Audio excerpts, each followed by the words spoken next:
Dr. Randall, the Soul Doctor, author of Soul Doctoring, Heal Yourself, Heal the Planet, shares her 40 years of experience as a cross-cultural practitioner, medical futurist, and expert in 20 different modalities of healing, along with amazing interviews with some of the leading minds in medicine and big thinkers in all walks of life. The stories of our lives are the woven energies of our soul's paths. They feed and ignite the spiritual light that nourishes the universal soul, the one mind, the cosmic consciousness where we all come together. This podcast is going to be a deep dive into the personal stories of people who have made significant contributions to the planet. What formed them? What moved them to become these leaders and innovators that inspire us so? Hi, Bruce. Well, hi there, Dr. Randall. How are you? Well, really good. Looking forward to this chat. You're always really good. That's what I love about you. Oh, thanks. And you spread it to other people. As a matter of fact, I think you're one of Malibu's best kept secrets, because you're a profound healer and you're actually known as the Healer of Malibu. Did you know that? No, I have no idea. Yeah, I've heard. Because you're so modest. First of all, he's known as the Doctor of the Stars, but you'd never hear it from him because he's so ethical and modest that you would never hear him say anything like that. But he treats lots of stars, lots of VIPs. I've known him for, more than 25 years, maybe 30 years. I think so. Yeah. Goes to, Cross Creek when we had that office sharing there. Right. And so we're colleagues for a long time. So this comes from not only my observation, but my experience of Bruce, because he's my healer and my doctor. And I have experienced a lot of healers and a lot of doctors in my 40 years of studying healing. And I can tell you his magical hands are incredible. They're like nothing else. And sometimes I think he's a cross between the mad professor when he has his goggles on and his wands and vibrating instruments and, electromagnetics and lasers and then his hands together. It merges medicine. It's kind of like what I do too, but in his own way, in his own Bruce, Dr. Parker way. So that's how I know him, and I experience him frequently because he's got to keep me in shape for what I have to do. And I think we do that back and forth. Oh, well, thank you. We're mutually affecting each other's good health. Oh, well, thank you for saying that. But so Bruce says he thinks his healing journey started maybe as early as when he was a child, when he would notice that after he massaged the animals, the pets and the dogs of the neighborhood, they would come back for more, and he was doing something to them, and it was like a magnet that they would come back for their regular massage, and his hands would find their sore places, just like he does for us. Later in life, he grew to treat humans, and I think you set up a shop in the North Shore of Oahu, right, for a while? Yeah, that was my first professional massage office.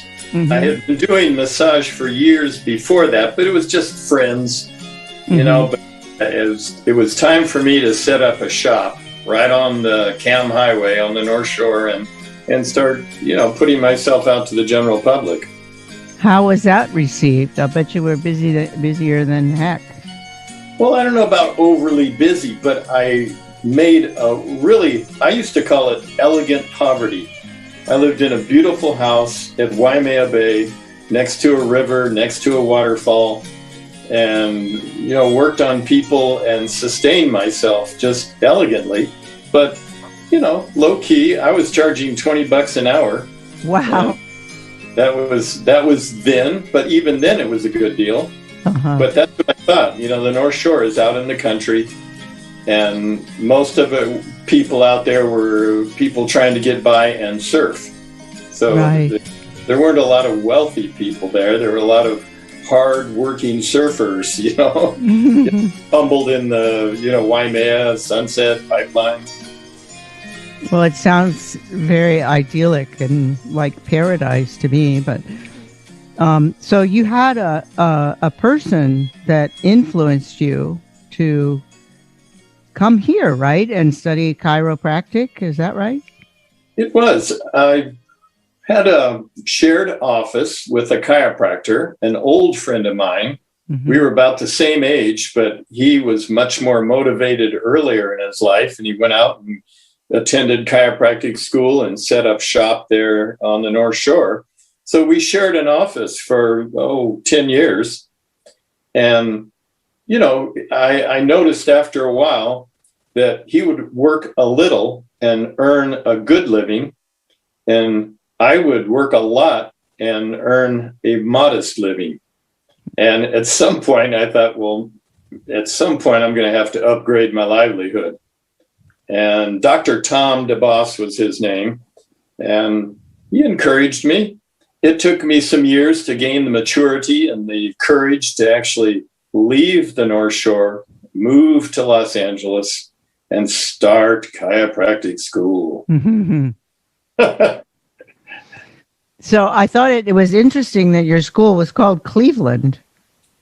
Well, it's a guy's name, Carl Cleveland, Sr., Cleveland Jr., so Cleveland Chiropractic College. Everybody does that. I've got a big diploma up in my office in Cleveland Chiropractic College. You went to Ohio? So where did you move first when you came here? I got a place in Topanga, and Cleveland Chiropractic College is in downtown Hollywood. So I chose, rather than moving from out in the country in Hawaii to the middle of LA, I would try to relocate to Topanga, and I committed to the commute every day. Yeah, I'm familiar with that. I used to commute from the Hollywood Hills to UCLA. My worst commute was where I would commute from actually Malibu to Mexico. That's a commute. Yeah, that was crazy. But so just to backtrack a little bit, when you were growing up, where did you grow up? Well, let's see. I did my formative years in California, a little town called Corona out by Riverside. And at that time, it was about 12,000 people and surrounded by orange groves. Wow. When you were a child? Yeah. And I mean, I was born in Ohio, but we moved when I was very young. And we did 3 years in Arizona. And then, when I was about 10, we moved to California. And that's pretty much where I call my formative years. Right. When did you know that you would become a healer? Well, I don't know that I've ever considered myself a healer. I see how modest he is. That's just nuts. I work on, when I talk a little bit about the early days as a child, and I'm working on these little dogs.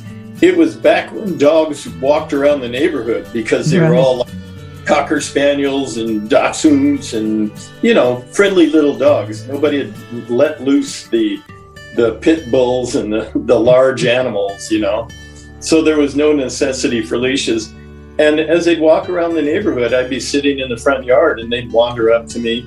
And, I wanted to hang with them for a minute, so I'd try to appease them by scratching them and rubbing in their ears. And I discovered that if I stuck my finger deep into their ear, their front lips would curl up and their tail would kind of go, and they'd get hypnotized and just very gently rub in that little waxy ear.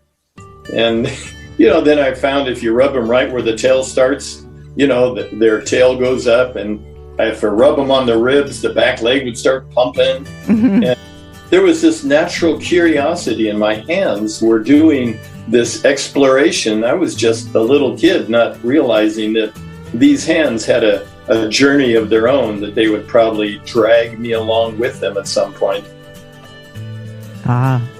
So that you did sort of realize it then. Yeah, I didn't really realize it. It was just they did it on their own. I see. Well, it's hard not to go where your hands go. I mean, so was there something in between? Was there something in between where you came here to go to? There was, when I look back at influential moments in my life, I think I was probably maybe 12, 14, something like that. And we got the weekly edition of Life magazine. Mm-hmm. And I was just always right there when it came in the mailbox and on the living room floor, turning those big pictured pages. And one day I saw this interesting article about a guy named Wasserman, who's down in Oaxaca doodling around with mushrooms. And that really lit up my mind. And I have no idea, but it's the way destiny unfolds. But this fellow who was experiencing mushroom consciousness amongst the Indian healers doing ceremony, that always stuck in my head. And then actually when I was in high school, a young man, friend of mine, walked up to me and handed me an aluminum package of 12 capsules of Sandoz LSD. And this was early on. This was like 1962. Mm-hmm. And I had never heard of that, but there was an immediate link between LSD and these mushrooms and this kind of visual panorama. And so I ate them, and immediately a multidimensional journey began. I just experienced it. There was an immediate sort of continuity that, this is what that guy was doing down there in Oaxaca. And then here I am.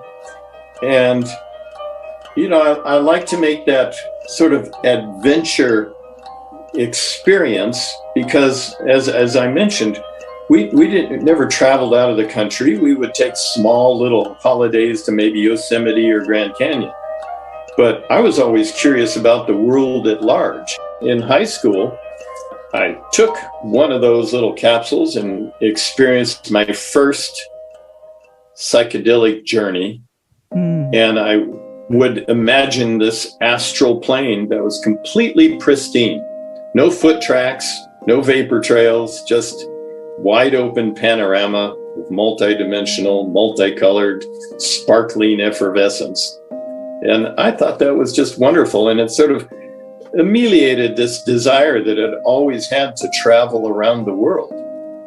And so, although I didn't have the means to travel geographically, I now had some rocket fuel that allowed me to explore beyond my ordinary waking consciousness.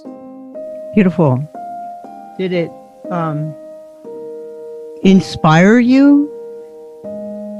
It did. I think in a few more years, I would run into the teachings of Tim Leary. Yes. And Tim Leary and Ralph Metzner and Richard Alpert put together a book called the Tibetan Book of the Dead. Mm-hmm. And what they had done is taken an old Tibetan text and transcribed it into how to do a journey on psychedelics. Right. And now there was a different orientation rather than just pure curiosity. Here was a text that allows one to die gracefully. And I'd never run into that idea that, there was something beyond death. But here they have a complete step-by-step pattern that with the use of a psychedelic, you could replicate the experience of dying gracefully. Wow. And, from this, aside from being spiritually curious, I started to perceive the body beyond the skin sac. I could see at times the auric field, the magnetic field, different mental planes, astral planes. I would perceive these, sometimes visually, sometimes perceptually, sometimes audibly. But it showed me that without doubt that the world was more complex than it appears through my visual scanners, my auditory pickups. The world was a complex web of continuous flowing energy. Yes, dimensions. And now, you were how old at this time? Well, that started in high school. Mm-hmm.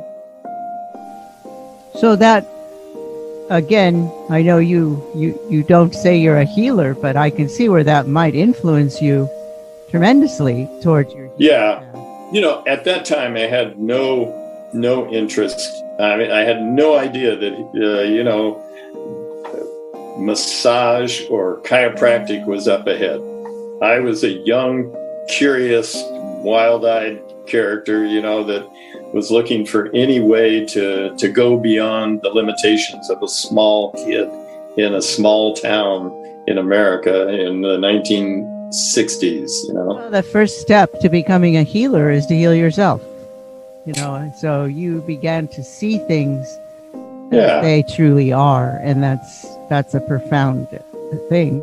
Have you ever had these experiences that what they would call deja vu? Mm-hmm.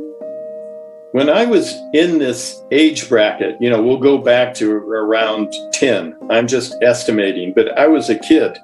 I had a series of these inexplicable deja vus, and it would be like, well, I've seen this before. This moment, I've seen it. But I'd never been in that place. Sometimes I'd be sitting in the back seat of the car and my folks would turn a corner. And the outside, as it went by, I would go, I've seen that. And yet we were in a place we'd never been before. And once again, that idea, that awareness, the world is not as it appears. There's something else going on here. And that curiosity stayed with me all the way up. And then, to add a psychedelic to it was even more assurance that, yes, the energy, the world is free energy. Mm-hmm. It's not just solid, knock, knock. That's solid and that's that. There was somehow, it all had some motion, some breath, some expansion, contraction.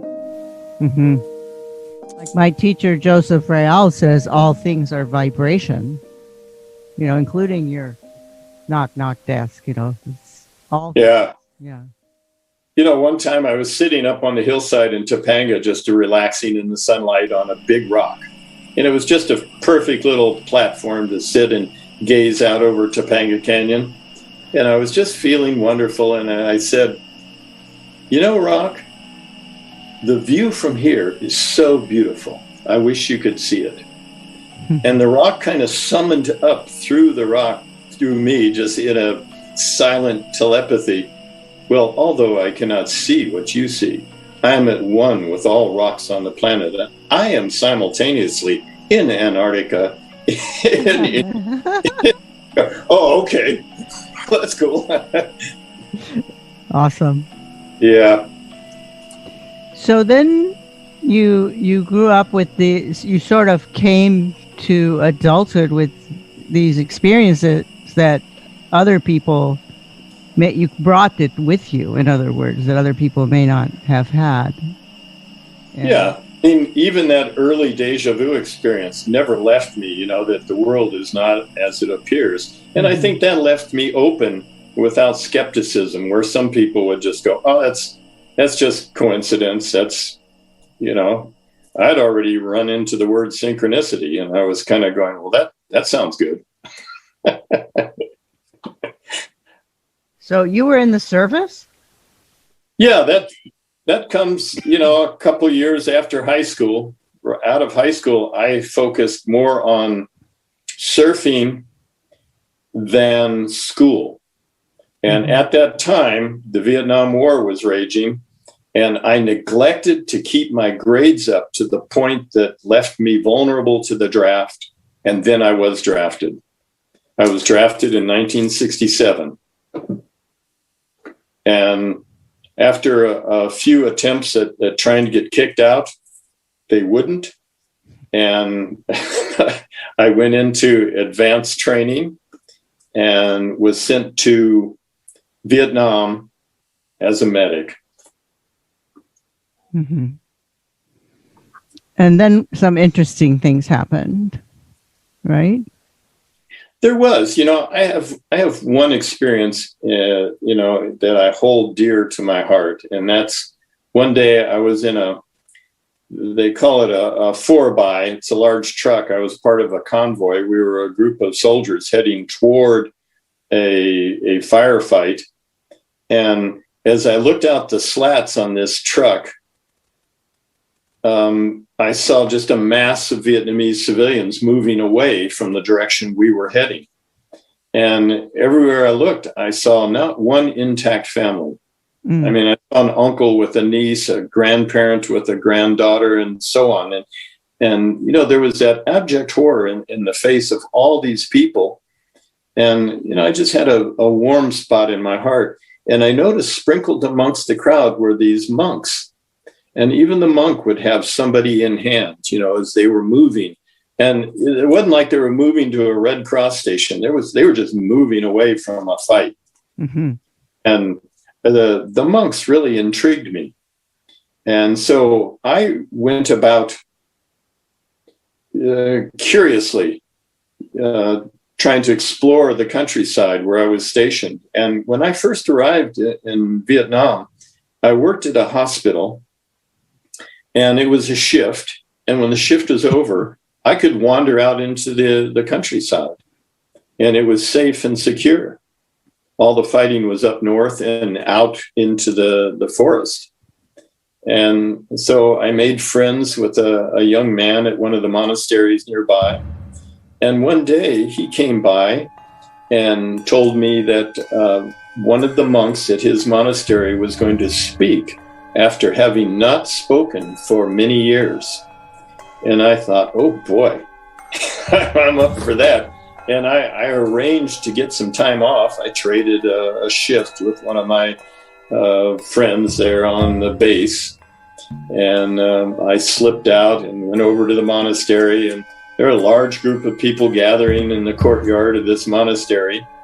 And, once everybody was pretty well gathered, this, middle-aged, little past middle-aged monk came out, stood before everybody, sat down, stood up again, and then he said in Vietnamese, which was then translated to me, "We are all luminous beings." Then he sat down, then he got up and walked off.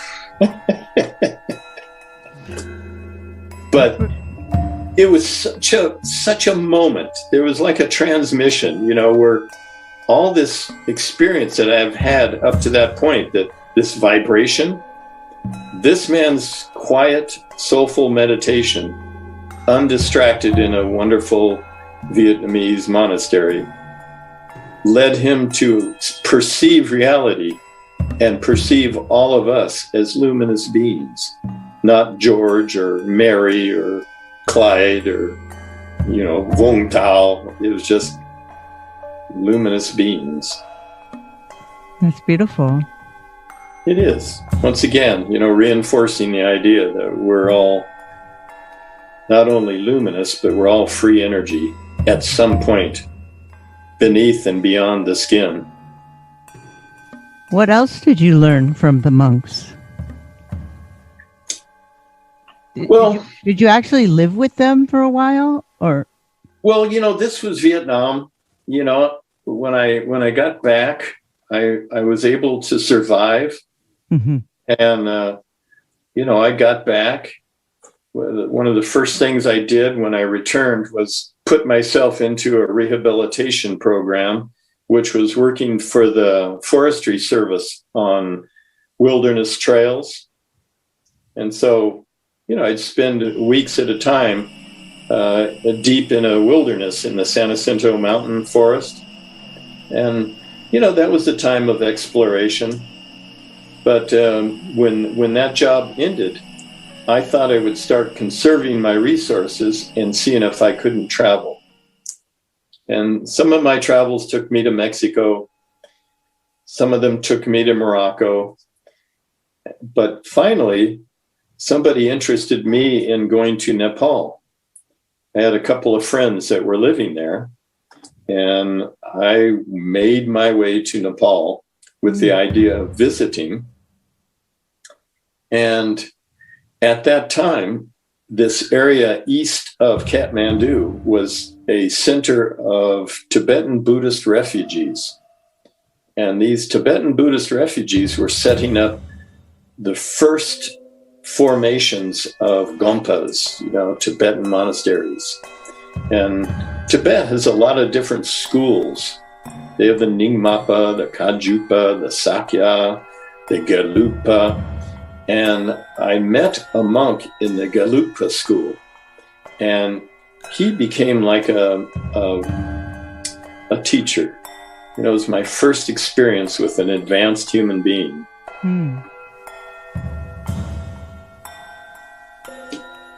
What was your most profound teaching from him, or is that a possibility to say? Yeah, it is. The one memory that comes out is that he would conduct this particular Lama is Trungpa Rinpoche. This Lama would conduct 10-day meditation retreats, and they were silent. But each person in the retreat would have a chance each day to have an audience with this wonderful Lama. And Lama is just another word for professor, and this was a venerable professor. So occasionally he would ask me to sit in and perhaps interpret a little bit.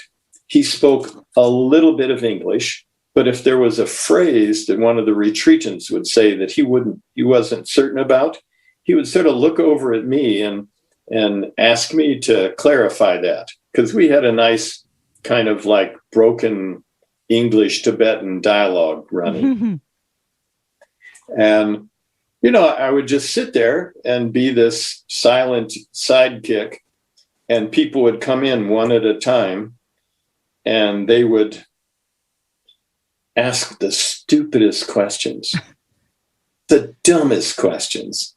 I mean, one young man actually came in and said, I'm married, but I'm really attracted to this lady at the retreat, and I want to have sex with her. What do you think about that, Rinpoche? Rinpoche is a venerable little honoring. And my mind is going, well, that's the stupidest fucking question. But, I'd say that to myself. But at the same time, I'd be looking at Trungpa Rinpoche, and he'd just be looking with such just open clarity, no judgment. And he would give the most eloquent, simple responses. Nice. And, I started to get the first exemplary teaching of non-judgment, because he could see himself what a stupid question that was, but he didn't have to interpret it as stupid.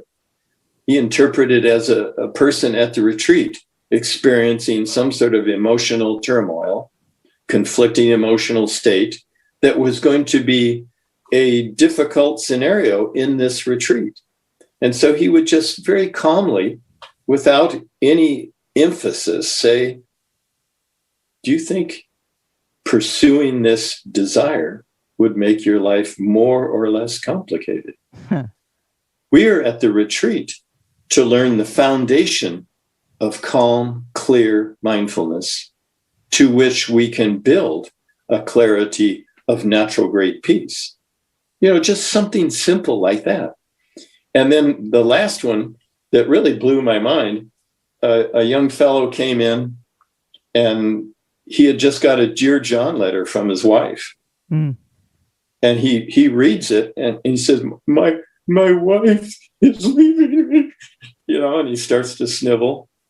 And Trungpa Rinpoche, who in Tibet is known as the Laughing Lama, started laughing hilariously. And, it puzzled the young retreatant right out of his tears.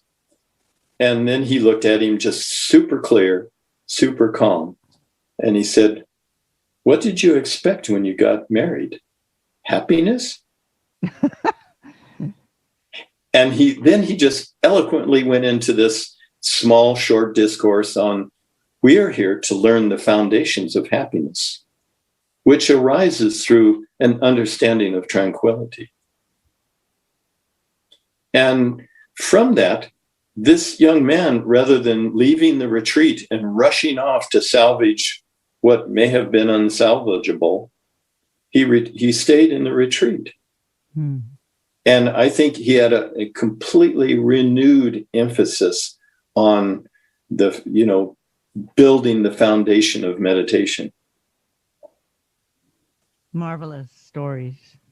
Yeah. Teach us a lot. Yeah, that's kind of what if I can take anything away, is just, the compassion that this man could demonstrate effortlessly. And, I even, learned a definition of compassion, which I hold today: wishing others not suffer. Mm. And I think from that as a foundation, the foundation, the best definition of love that I've learned personally is wishing another happiness.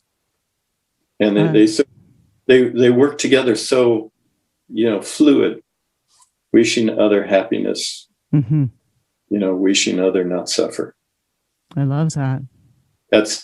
That's kind of Buddhism in a nutshell. Mm-hmm. It explains a lot to me about you, because I've known you for so many years, and sometimes I'll ask you questions and you'll respond to me in a way with just such quietness and kind of knowing, and it sets a person in a different perspective. So I thank you for that. It goes both ways, doesn't it? Our conversations are always a shared wisdom. Yeah, we have a good time with that.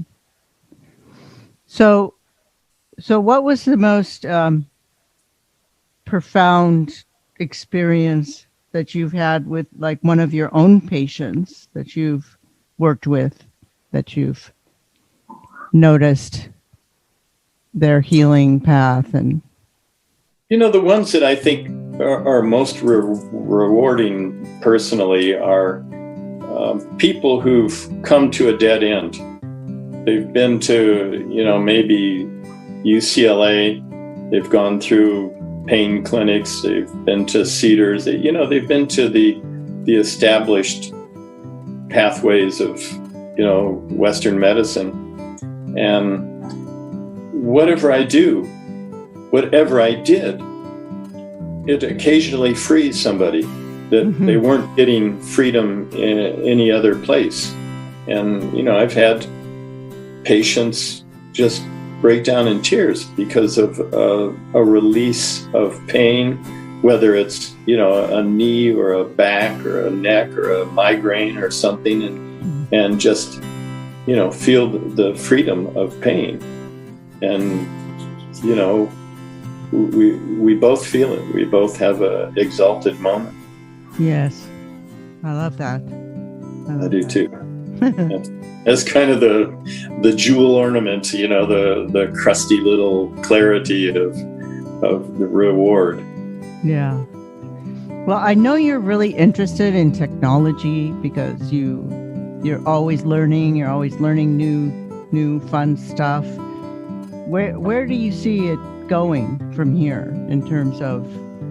I mean, clearly you're a hands-on guy, but you're also, with your technologies and lasers and, Yeah. I think ultrasonic. I like to call my gizmos, but I think these tools are just extensions of the work that I do. Mm-hmm. And if I find something that's going to add to the work that I do, I try to do the research and check out the studies if there's any clinical evidence to be presented. And, if I see it and I understand it, then I have an idea how I can integrate it into one of my sessions. Yes. I'm very interested in lasers because it's light therapy. Mm-hmm. I think light is magic. Part of my wonderment in surfing was always just freezing my butt off, because I was surfing before wetsuits came along.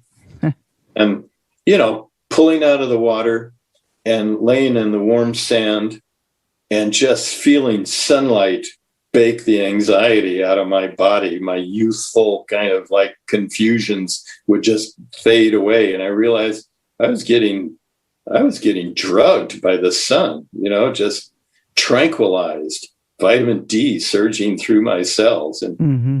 I think of lasers as the same thing, only just pinpoint focus, just collimated laser, just boom. And when I found out that mitochondria, which are the intracellular engines that run and produce all the vitality in the body, whether it's in your brain or your nostrils or your abdomen, it's the intracellular mitochondria have photoreceptors on their outer membranes.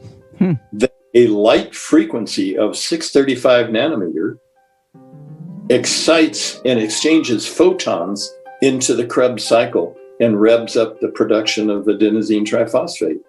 When I heard that, I saw that, and the presentation was on a little slideshow, mm-hmm. and I could see it. I just went, whoa, I like that. That's, shine that on a body part and see if it doesn't speed up, accelerate the metabolism, which in turn speeds up the healing. Exactly. And so go ahead. Very interested in lasers. I think they're a nice tool to play with. And what about those what's it called? The PEMF, pulsed electromagnetic frequency. Yeah. Uh-huh.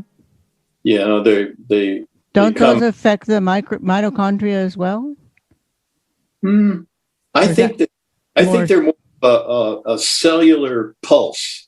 A magnetic pulse goes in there, and if you have a circle and that pulse goes through, it flexes the circle and helps to improve the intracellular, extracellular exchange of nutrients and potassium and calcium and minerals and so forth. So I think it enhances, both a chemical exchange of nutrients and also an electromagnetic charge, mm-hmm. that sort of kickstart a sluggish area that's electrically deficient. So does that affect microcirculation, or is that? In studies that say it does. I mean, there's these PEMF machines, they come in ultra low wave and then high intensity wave. So the low intensity, you don't even feel it. And there are studies that show that improves intraocular circulation at the macula. So people that are experiencing perhaps macular degeneration are able to get a boost of that small capillary blood flow increase. And then the big ones, I mean, when you put one of those loops, those magnetic loops on your body, and it goes, just a big snap like that, your whole body jumps. So, they go from just I like to call it like homeopathic to a profound, Mm-hmm. high energy Western electrical zap. Right. Yeah, I like it all. And ultimately too, it's different strokes for different folks. Mm-hmm. Not everybody responds to everything. I mean, certain people are very subtle and are being bombarded daily by Wi-Fi electromagnetics and being disrupted and confused and discombobulated, so it's nice to have a variety of technique to work on as many people as possible. Yes. What do you see for the future? What sort of technology do you see coming in? That's a good one. I've been so consumed just with PEMF and the different low-level lasers and class 4 lasers that I keep my periodicals open and look for new gizmos to come down the line, but I haven't seen anything that's held my interest. Mm-hmm. I mean, I like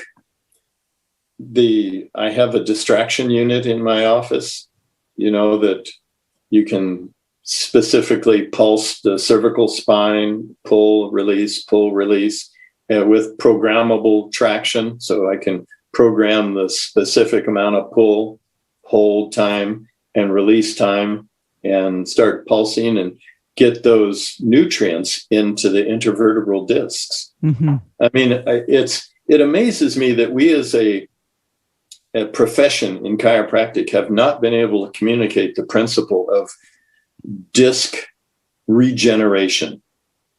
Most people run until the disc collapses, degenerates, and they go, well, that's that.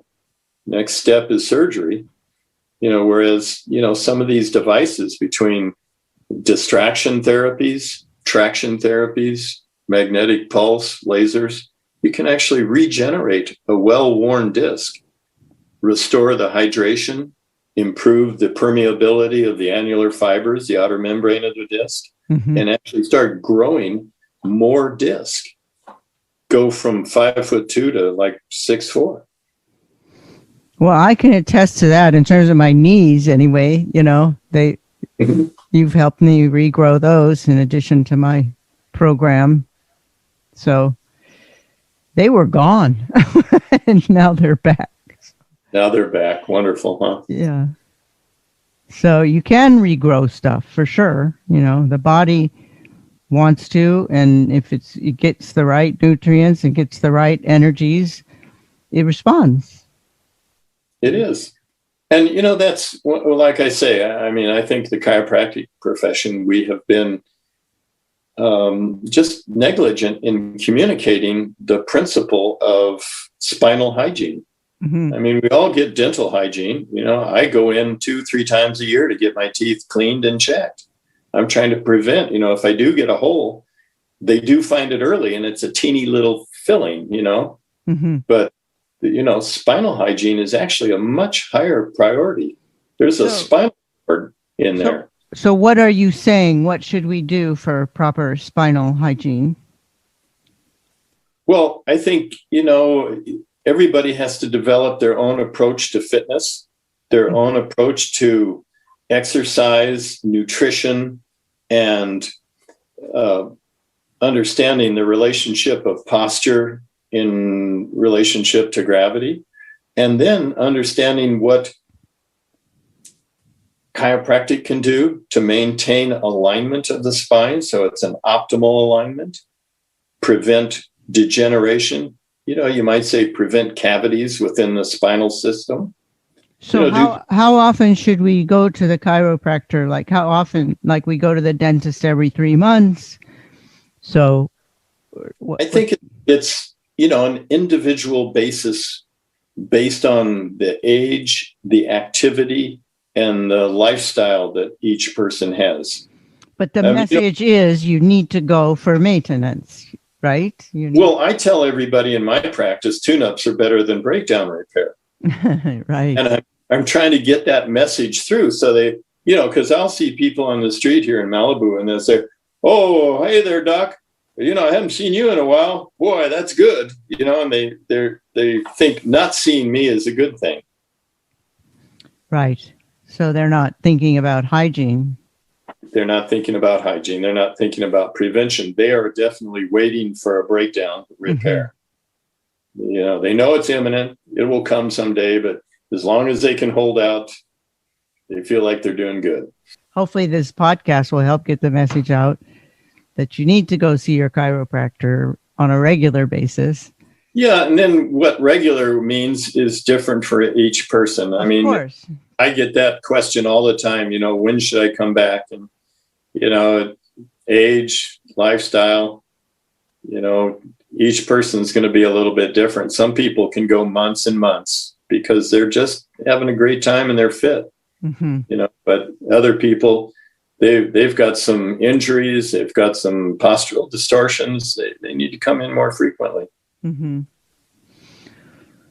What are your thoughts on a much wider level for health in general?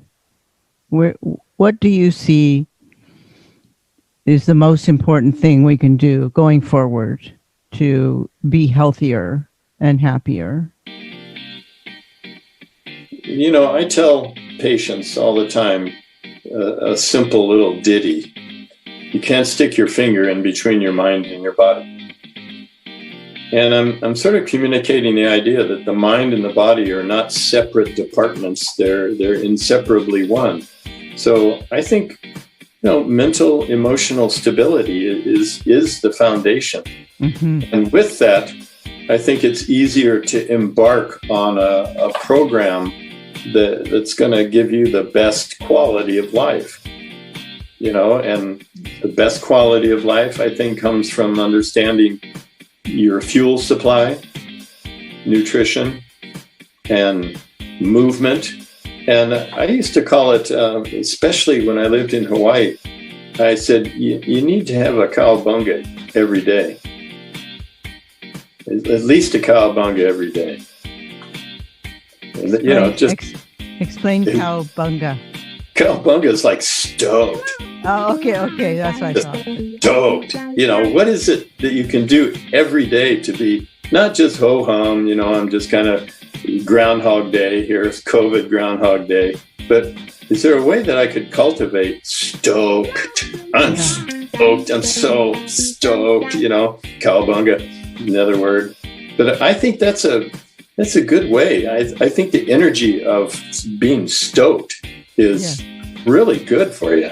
Oh, it is. It's keep your spirits up and your dopamine flowing and right. Yeah, it's so good for you. It increases your brain-derived neurotrophic factor and what keeps your brain and emotions stimulated is going to keep you happier and healthier and your immunity up too. Yeah, I think it's a lot easier to stay on a program that you develop yourself if you have some way of getting excited a little bit maybe or a lot every day. Mm-hmm. But to make that a foundational goal. I agree with you. That's great advice. All the patients that come into my office, at some point during the conversation, if I haven't seen them in a while, I go, "What do you do for fun?" Mm-hmm. And they'll look at me like, "What kind of question's that?" But I'm actually here to learn.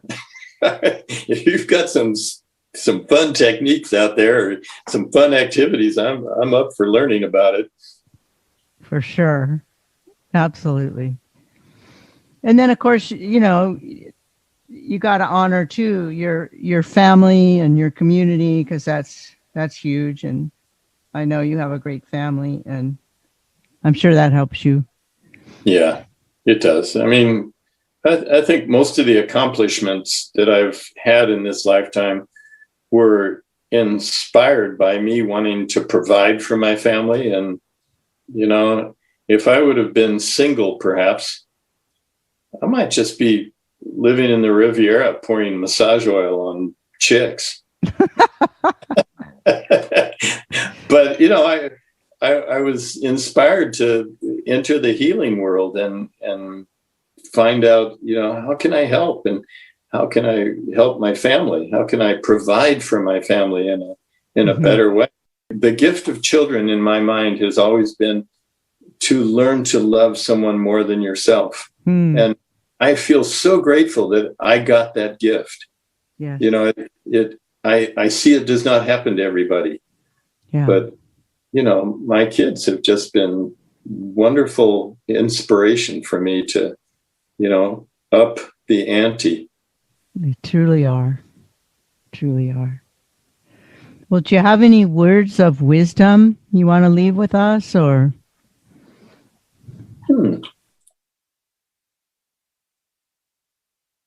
Well, I mean, you already told us Cowabunga. That's a big one, but.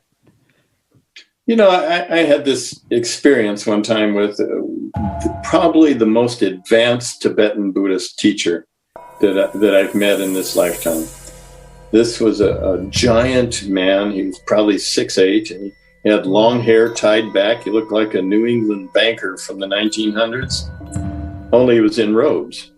And this guy, Dingo Khyentse Rinpoche, I talked to him and I said, I'm thinking about being a doctor, because I genuinely want to be of service. And he said that there are 3 levels of offerings. Third level of offering is to give money to help people. Second level is to go out amongst them and do for them, help them with your hands, help them with your body, help do something useful. And then he gave me sort of a third eye direct into my forehead transmission. He said, first level offering is that we in Tibet understand that of all offerings, the practice of meditation is the highest offering. We in Tibet understand that when we meditate, we are generating wonderful level of karma. So as we meditate, we have this realization. When we conclude the meditation, we gather the merit that we have just generated, and we offer that merit to benefit everybody everywhere. And that was yeah. Because he concluded that by saying, have you ever noticed anybody who's been meditating for years, but shows absolutely no signs of having been meditating for a long time? I said, yeah, that sounds like me. And then I understood immediately, it's because I was meditating for my own personal benefit, which again is sort of cultivating duality, me and the universe, me and everybody else. This practice of cultivating good karma chips, I call them, merit, and offering those to benefit everybody everywhere, and I'm included. It's like, it's not just me giving to them, it's generating merit to benefit everybody everywhere. So that's been sort of like the foundation of my Tibetan Buddhist meditation training. That's beautiful. Thank you so much. You're welcome. Thank you. I've always thought of you as a philosopher as well as the professor with the goggles and the lasers and the healing hands. You're a trifecta. Yeah, thank you. I know, you're modest too. So anyway, thank you so much for joining me. I love you to pieces, and I'll see you soon. Okay, and I love you too. Thank you for this opportunity. It's just wonderful chatting with you, Dr. Randall. Okay, all right. It's going to be great. Thank you so much. Bye-bye. This is Dr. Gail Randall from Soul Stories, and author of Soul Doctoring, Heal Yourself, Heal the Planet. I want to thank Saltology, our sponsor, at bathsalt.com, which fits perfectly into my medicine bag as it, like me, calls upon the ancient wisdom and modern technology to heal, especially with the stresses and ills of our modern times. The Bokek brand uses organic salts combined with organic essential oils sourced from ancient Egypt to provide a perfect remedy for your bathing ritual and healing from modern stresses. The Relief RX brand is a unique one-of-a-kind healing salt that uses organic CBD, treated with a unique emulsification process to create nanoparticles which easily enter the skin to most effectively heal and relieve aching muscles and joints. Whether from chronic inflammation or just a rough workout, this is the perfect healing bath, especially when you add the organic essential oils of neroli, lavender, eucalyptus, or grapefruit. Your body, mind, and soul will be lifted and soothed like never before. Go now to bathsalt.com. I also want to give special thanks to Larry Antonino and Agora Borealis Recording Studio for music and score, and also to closetotheearth.com for IT and computer assistance.